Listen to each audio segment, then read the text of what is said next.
Στο Α2 η κυρία Παρασκευή Χιονίδου.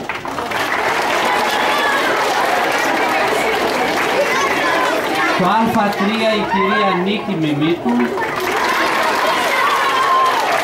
Στο Β1 η κυρία Ανθούλα Κεχαγιά. Στο Β2 η κυρία Μαρία Καλαϊτζή.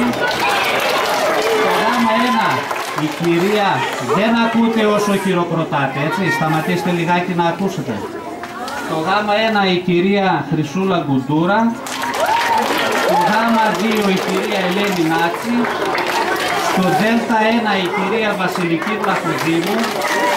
Στο Δ2 η κυρία Αλεξία Τολοπούλου. Στο Ε1 η κυρία Ευαγγελία Φρίγκο. Στο Ε2 η κυρία Θεοδόρα Κοντογούλη. Στο Ε3 ο κύριος Βαγγέλης Χατζηαλεξίου. Στο ΣΥΓΜΑ-ΤΑΦ1 η κυρία Μαρία Μπατσίνη. Και στο ΣΥΓΜΑ-ΤΑΦ2 ο κύριος Δημήτριος Μάραντος. Στο ολοήμερο σχολείο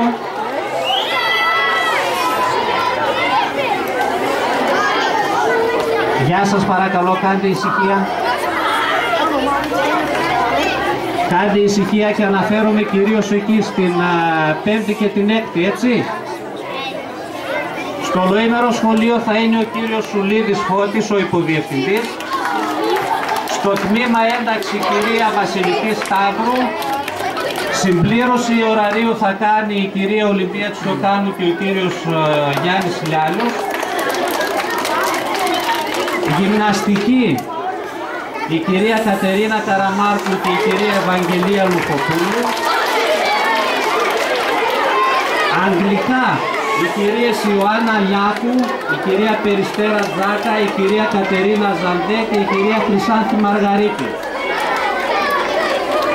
Λοιπόν, αυτά με τους εκπαιδευτικούς. Ακούστε με τώρα. Για ακούστε με λίγο σας παρακαλώ.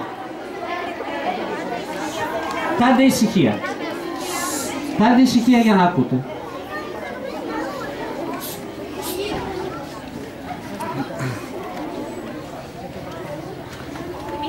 Λοιπόν, τις επόμενες μέρες μέχρι και την Παρασκευή το πρόγραμμά μας θα είναι 8 και 10 και θα σχολάμε όλοι 12 και 25.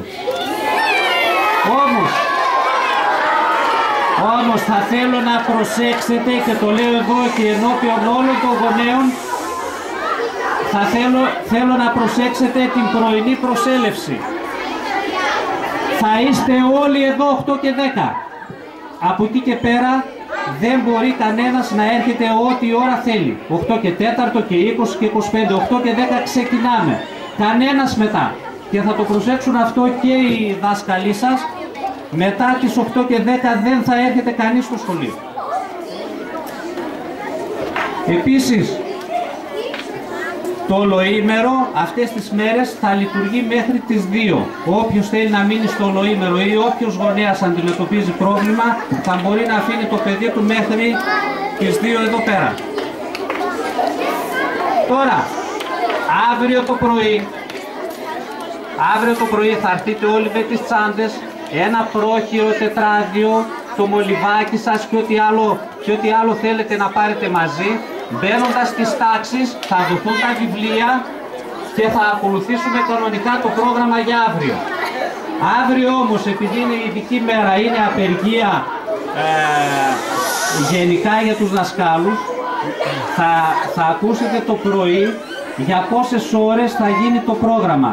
Γιατί, να ξέρετε ότι στο σχολείο μας δεν είναι μόνο ο δάσκαλος που έχει το τμήμα το συγκεκριμένο, το μισό ωράριο το έχει ο δάσκαλος και το υπόλοιπο μισό το έχουν ειδικότητες. Επομένως, και ο δάσκαλος να απεργεί, οι ειδικότητες δεν απεργούν, άρα θα γίνεται κάποιες ώρες μάθημα. Είναι στη δικιά σας ευχέρεια των γονέων εννοώ, αν αντιμετωπίζετε κάποιο πρόβλημα και δεν θέλετε να έρθει το παιδί στο σχολείο, μόνο με δικιά σας ευθύνη δεν θα έρχεται. Η πρώτη τάξη θα παραμείνει εδώ να χωριστούν τα τμήματα για να ξέρει το κάθε παιδί σε ποιο τμήμα θα είναι. Τα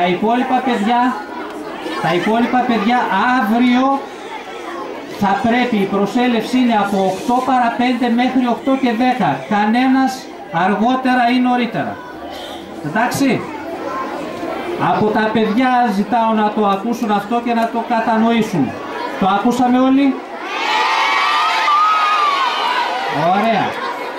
Μπορείτε τώρα εκτός από την πρώτη τα υπόλοιπα παιδιά με τους γονείς σας να αποχωρήσετε.